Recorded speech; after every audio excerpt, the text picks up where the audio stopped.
Olha, olha, olha! É o início da Cor do Dinheiro do dia 24 de setembro do ano da graça de 2021. Yes! É sexta-feira! Não consigo ter aquela voz da malta, do Boss AC. Mas enfim. Olha, eu estou até já cansado de olhar para a agenda de hoje. Tal é a extensão do número de assuntos que nós temos. Prova, aliás, de que em Portugal não falta assuntos para comentar todos os dias às 8 da manhã. Então vamos lá, isto rapidamente, a tentar despachar o período de ordem do dia com uma rapidez, não sem antes lembrar duas coisas. Este canal tem uma parceria com a Prozis e, portanto, quando você for ao site fazer compras, lá na saída tem lá um cupão promocional. Escreve lá Camilo e bumba, leva logo com 10% de desconto. Depois tirando aquelas, aliás, ainda tem aquelas promoções semanais que nós divulgamos aqui também. Já agora, quero lembrar também que hoje, 12 horas, eu e o José Pedro Farinha, o que fez comigo a entrevista ontem sobre englobamento, já lá vamos, englobamento IRS, vamos falar sobre quanto é que custa um emprego, quanto é que efetivamente custa, não é quanto é que o trabalhador leva para casa, é no total, quanto é que aquilo custa e mais, como é que se pode até minimizar esse custo. Vale a pena ver, você vai ver isto às 12 horas, já pus aqui o teaser, vamos falar sobre esse assunto. E vamos ter para a semana um webinar também sobre esta matéria. Mais um pormenor, no domingo, dia 26 de setembro, entre as 21 e as 23, a equipe do Dia D, a saber, o moderador Camilo Lourenço, e chato também, João Marcos de Almeida, Miguel Morgado, Vasco Rato e Rui Ramos, vamos estar a comentar as eleições autárquicas deste fim de semana. Na segunda-feira, não deixa de haver Dia D, vamos falar sobretudo sobre as eleições alemãs.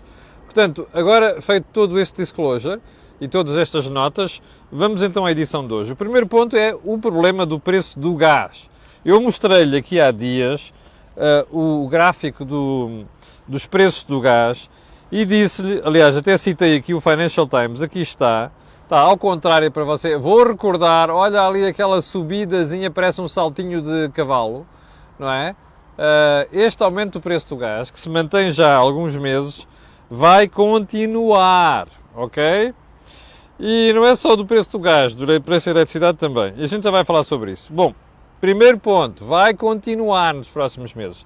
E vai se acentuar até. E há uma coisa que você pode ter a certeza. Tira o cavalito da chuva, venha lá o político dizer o que quiser. Isto não vai abrandar por uma razão muito simples. Primeiro, como você sabe, aproxima-se o inverno e o consumo de energia sobe no hemisfério norte, nomeadamente na Europa. Não é? Se você for ver os países mais a norte da Europa, ainda tem outro problema, que é os custos de aquecimento são muito elevados. E, portanto, isto aqui é para manter, ok? Segundo ponto. Há muita gente que me tem perguntado, eu não sou um especialista em preços de energia, longe disso, mas conheço razoavelmente como é que funciona o mercado. E há muitas pessoas, espectadores, que têm perguntado porque é que está a acontecer isto com o preço de eletricidade e energia. É muito simples.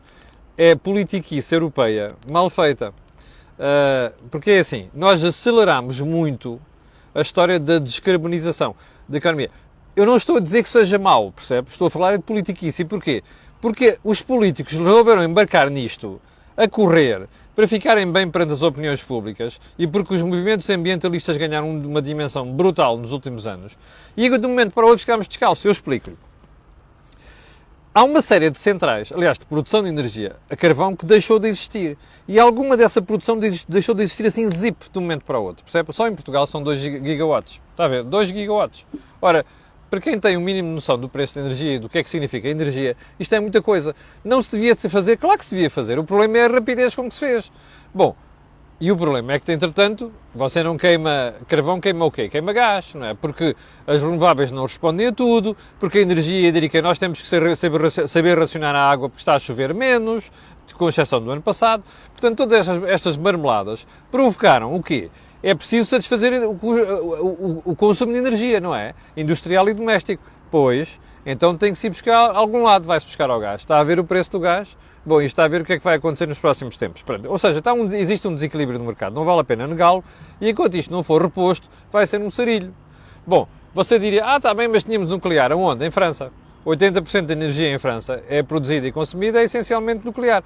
A Alemanha, com aquela estupidez, depois de Fukushima, deu cabo das centrais nucleares alemãs, foi um problema, está dependente cada vez mais do gás daquele senhor que está do outro lado, na Sibéria, na Sibéria política, não é? chamado Putin. E mais, é preocupante a dependência da União Europeia em relação ao gás. Talvez tenha sido o maior erro da Sra. Merkel durante os seus 16 anos de política. Mas enfim, ela que se despede agora, a pessoa a quem ainda há dias disse em privado que a Sra. Merkel merecia uma estátua em cada capital europeia, sobretudo nos países do euro. Mas pronto, isso é outra história, falaremos sobre isso na próxima semana. Bom, está explicado mais ou menos assim, grosso modo, o problema de energia. Vamos passar adiante. Ontem soubemos que a taxa de poupança está a cair. Até lhe vou dar os números. Salvo erro, caiu para 11,5% e estava nos 14,2% quando começou o ano. Já percebeu porquê, não é? Começou-se a desconfinar e a malta está sedenta do consumo, vai a correr para as lojas, para os restaurantes e para a hotelaria gastar dinheiro. Portanto, é óbvio que não faz sentido. É natural que a taxa de poupança comece a descer.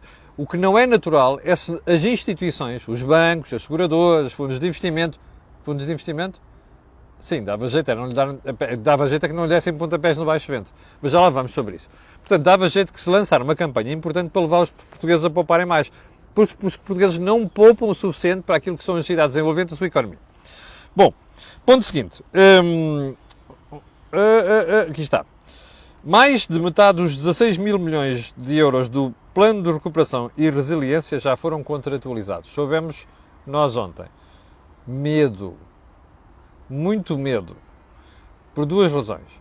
Primeiro, uma coisa é contratualizar, outra coisa é executar. E eu ontem, no evento do Investor Relations and Governance Awards, que é uma coisa que se é organizada há muitos anos entre a Deloitte e alguns parceiros de mídia, ontem ouvi o Sr. Martin Schulz, que foi um discurso notável, sobretudo na última parte, onde ele criticou a política de imigração europeia, onde tem toda a razão, percebe? A União Europeia, aliás, não é novidade para si, o Jorge Marrão e o Joaquim Aguiar, no think tank, sistematicamente falam disto. A União Europeia pode não se federalizar, mas vai ter que ter políticas federais. Uma dessas áreas é no interior, ou seja, regras de gestão, nomeadamente como é que nós recebemos os imigrantes. Cada país tem a sua lei, pois isso é que é o problema. A União Europeia precisa de uma regra comum sobre política externa, nomeadamente como é que acolher os imigrantes.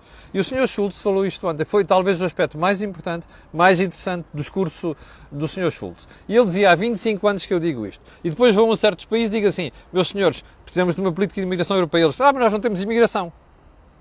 What the hell? Todos têm imigração. E o problema é esse. Enquanto isto continuar a existir, nós não vamos conseguir gerir o problema de imigração como gerem outros países de forma com muito sucesso. Bom, já agora, eu depois aproveitei, apanhei ali uns 5 minutos, tive a conversa com ele, onde ele realçou exatamente esse ponto. E ele dizia, pois, o problema é que, e até disse, olha, vocês jornalistas deviam fazer um esforço maior para ajudar a divulgar isto, porque isto é talvez dos maiores aspectos mais importantes da causa europeia nos próximos anos. Mas enfim, voltando a esta questão, um dos aspectos que o Sr. Schulz ontem falou lá, e isso já não foi em conversa comigo, foi na sua exposição, foi que esperava que os países fossem capazes de absorver estes recursos. Eu, sinceramente, espero que nós sejamos capazes de absorver este dinheiro. Já agora, também espero outra coisa, que este dinheiro não seja mal baratado, nomeadamente junto dos que andam sempre na mesma teta, está a ver, do Orçamento de Estado e dos fundos públicos. Estou a falar de lobbies e de grupos de interesses, percebe? Bom, deixa-me só tirar aqui o casaco, que isto está, há bocadinho estava fresquinho, e agora já está mais quentinho. Bom, então vamos lá seguir para bingo e vamos diretamente para o assunto ou para os temas de hoje. E eu vou começar por onde? Pela incrível tirada do Sr. Dr. Eurico Brilhante Dias. Então vamos lá ver o que é que diz este senhor, que por acaso é secretário de Estado. Ouça esta citação. Eu, quando recebi isto ontem, não quis acreditar. Pensei que era fake, mas depois descobri que não é. Então é assim, está entre aspas, vou dizer uma coisa que talvez não seja politicamente correta. Nós ganhamos com o Covid. Ganhamos porque Portugal foi um país que, tendo em conta as suas dificuldades, enfrentou o Covid com bastante êxito. Isto foi dito à RTP3. Outra vez entre aspas. Evidentemente faleceram pessoas e muitas pessoas passaram muito mal, mas Portugal mostrou ser um país organizado que enfrentou uma realidade muito disruptiva com sucesso, apontou o secretário de Estado. Nossa Senhora. Nós enfrentámos com sucesso? Não. Nós enfrentámos moderadamente com sucesso. E não vale a pena estar a esconder isto. O SNS não foi capaz de responder ao problema. Não foi por falta de empenho dos seus profissionais, foi por falta de organização do governo e investimentos que não foram feitos e coisas do género. Não vale a pena desmentir isto, ok? Segundo ponto. É óbvio que faleceram pessoas e muitas pessoas passaram muito mal. Ó Sr. Dr. Eurico Brilhante Dias. Foram quase 19 mil pessoas. Um bocadinho mais de respeito pela memória destas pessoas. E muito mais respeito ainda por aquelas que morreram e podiam não ter morrido se nós tivéssemos os serviços de saúde mais bem organizados. Ok? Terceiro ponto. Nós ganhamos porque Portugal foi um país que, tendo as suas dificuldades, enfrentou o Covid com bastante êxito. Isto é que é ganhar.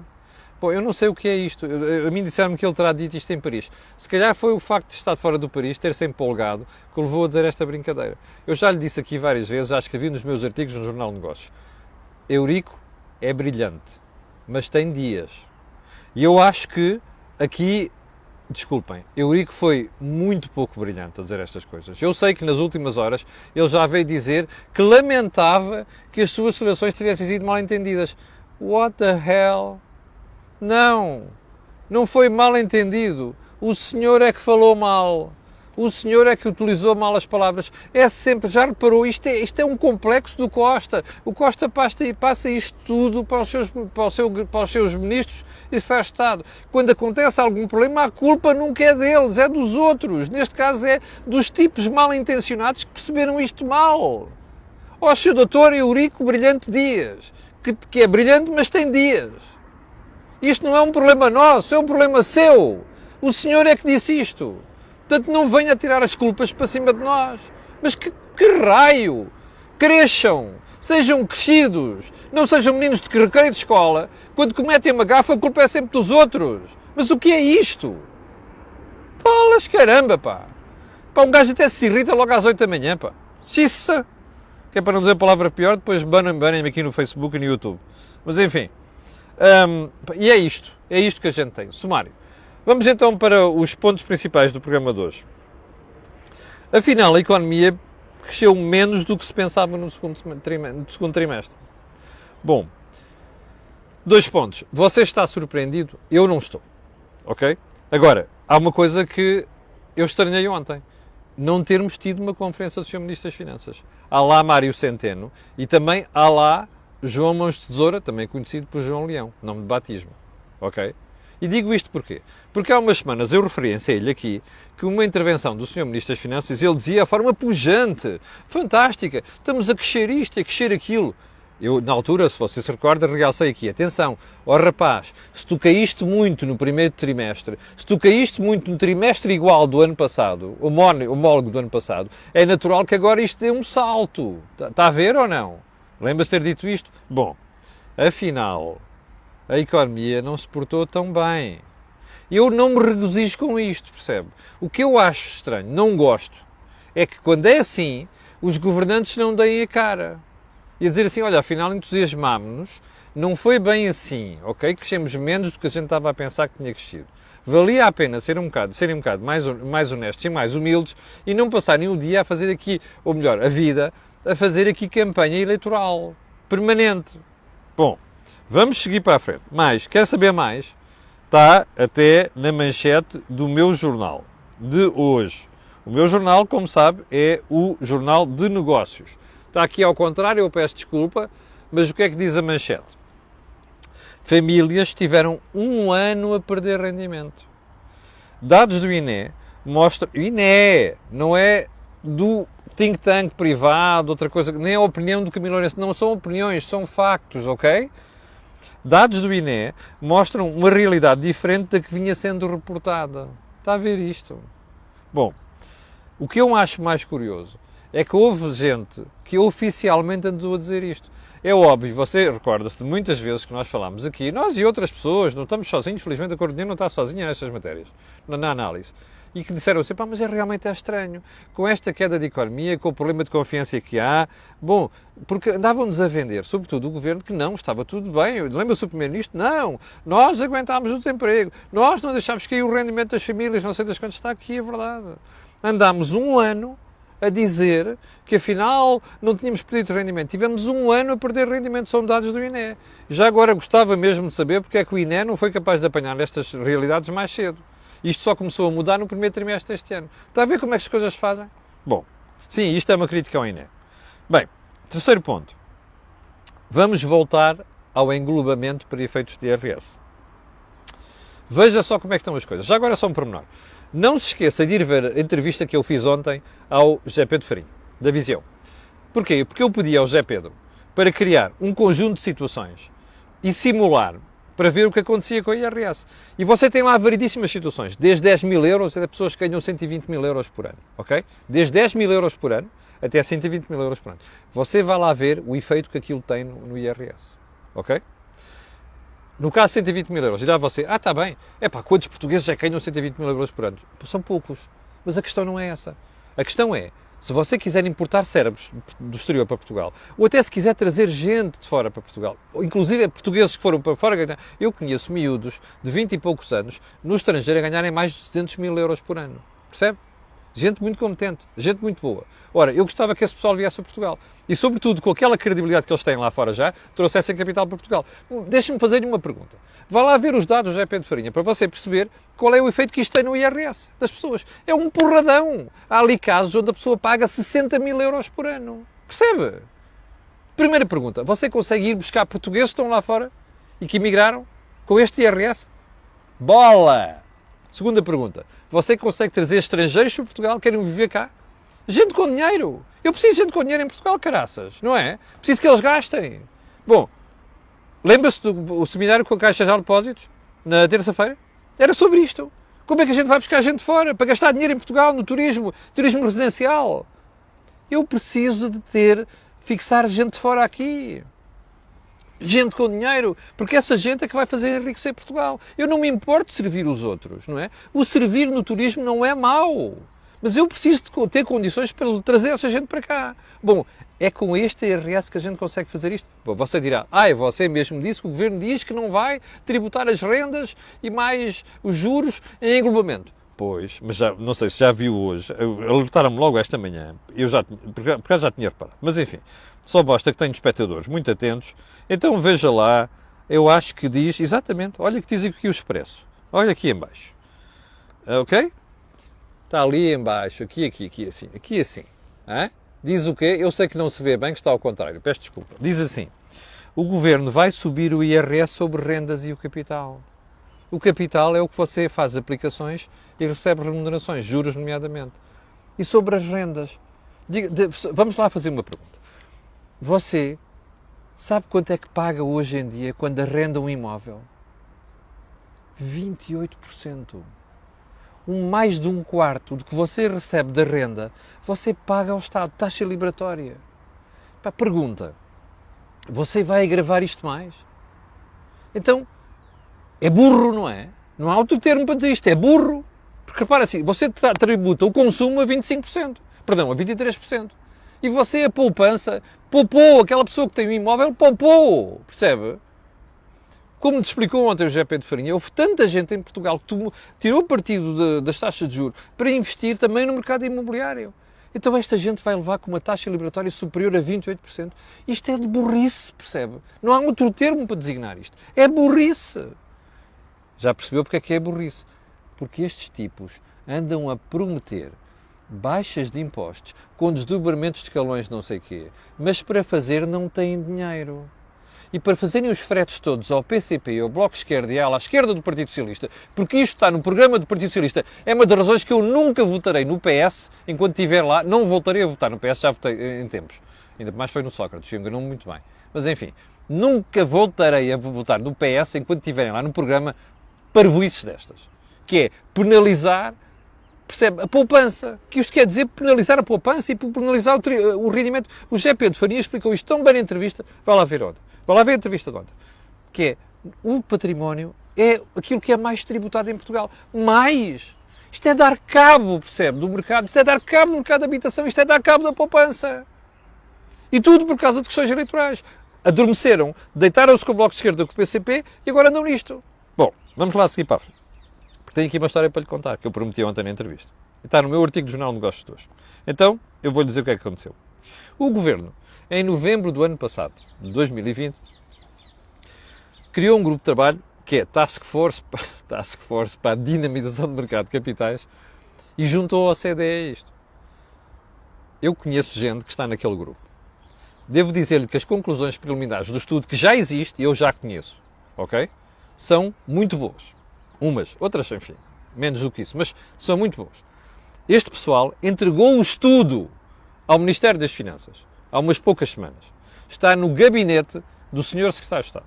Está na secretária ou na gaveta, deve estar na gaveta, do Sr. Secretário de Estado. Ok? Pois, ouviu o nome dinamizar o mercado de capitais. É assim, ainda nem sequer mexeram no estudo, não sei para que é que ele serve, mas já estão a tentar penalizar os fundos de investimento. Olha, o investimento em rendas, não é? O investimento em noutros produtos de poupança. Pá, mas qual é a lógica? Diga-me uma coisa. O mercado de capitais é aquilo, não é bolsa ganhar jogo, não há jogo nenhum. O mercado de capitais serve para quem tem poupança a mais emprestar a quem precisa da poupança, não é? Quando você vende ações de uma empresa, eu vou utilizar esse dinheiro para investir. Quando você compra obrigações, é porque alguém está a emiti-las porque vai utilizar aquilo para rentabilizar. Ora, mercado de capitais é isto. É um encontro entre quem tem poupança a mais e quem tem poupança a menos e precisa dela. Diga-me só uma coisa. Você acha que convence alguém no mercado de capitais a fazer esta brincadeira que é você diz uma coisa hoje e faz outra amanhã? Você promete uma lei fiscal hoje e depois tem outra lei fiscal amanhã? O José Pedro explicou isto tão bem ontem. É como você entra numa hamburgueria e diz assim, epá, qual é o preço da refeição do hambúrguer? São 7 euros. E você começa a comer e chega o tipo do dono do restaurante, olha, desculpe, já não são 7 euros, são 12, porque entretanto associei aqui uma promoção com uma cervejola e tal, e não sei quantos, você vai pagar 12 euros. Pá, não é assim. Você promete uma coisa hoje às pessoas, outra amanhã. O José Pedro explicou aqui ontem, recebeu dezenas de telefonemas de gente que investiu no mercado imobiliário, percebe? Que tomou partido optou por aquela coisa do renda a longo prazo para a taxa liberatória do rendimento baixar de 28% para 10%. E esta gente agora faz o quê? Está a ver o que é isto? Isto é pontapés sistemáticos no mercado de capitais. E anda esta gentinha a vender que está a fazer isto e fazer aquilo. Estes tipos estão a destruir o país, literalmente a destruir o país, percebe? Bom, como já vamos com 22 minutos, vamos seguir para a frente. Bem, só agora só um referencial. Ontem, manchete, houve espectadores que pediram para comentar o negócio. O meu jornal divulgou em manchete que as vendas de casa já estão acima de 2019. Não é só em número de contratos, é em valores. Bem, está a ver o estado do mercado? Está a ver como isto podia ser uma forma de dinamizar a economia e dinamizar o mercado do arrendamento? Esta gente não sabe o que está a fazer, percebe? Ou melhor, sabem, mas como querem agarrar-se ao poder a todo o custo, percebe? E não têm forma de o fazer a não ser dormir com o Bloco de Esquerda e o PCP, estão a fazer estas coisas. Pá, julgo você. Olha, vêm eleições, não vem? Se calhar é a altura de dar um sinal amarelo, digo eu. Bem, eu vou deixar a história da TAP para a semana, que é muito grave, mas mesmo muito grave. Os prejuízos da TAP estão subavaliados. Foram de 493 milhões de euros. Quem diz é o seu auditor. Eu vou guardar isto para a semana até por outra razão. O Expresso diz hoje, eu vou só terminar com isto, diz que, onde é que isto está? A TAP vendeu centenas de milhões de euros em voos cancelados. E esses voos ainda vão ter que ser feitos. Ouviu bem? Deixe-me só fazer-lhe uma pergunta. Imagine que a empresa fecha as portas. Você tem mesmo a certeza que vai ser indemnizado por isso? A empresa não se fecha as portas. Olha, Itália. Não sei, vamos aguardar pela investigação aprofundada da Comissão Europeia, ok? Eu não quero ser agoirante de nada, mas que a coisa não vai ficar como está, não vai. Isto é uma fonte de preocupação, eu vou guardar isto para a próxima semana. No fim de semana não vai haver desejo imediato, peço desculpa. Voltaremos na próxima semana, vamos analisar melhor a forma, vamos começar a alterar um bocado a forma de fazer o desejo imediato também. Quero dizer que no fim de semana vai haver mesmo um Deals on Wheels e também quero dizer que espero que tenham um grande fim de semana e quero dizer que na segunda-feira às 8 da manhã cá estarei para lhe atazanar o juízo. Só mais um pormenor.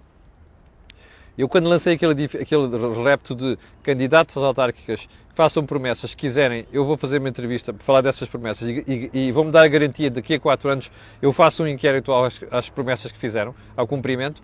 Hoje vou ter uma conversa com o Paulo Carmona. Houve vários candidatos que se predispuseram a fazer isto. O problema é que alguns eram de pontos distantes do país e eu, sinceramente, com a minha vida, não consegui ir a todos. E peço desculpa, um deles é o de Belmonte, mas eu hei de fazer uma entrevista depois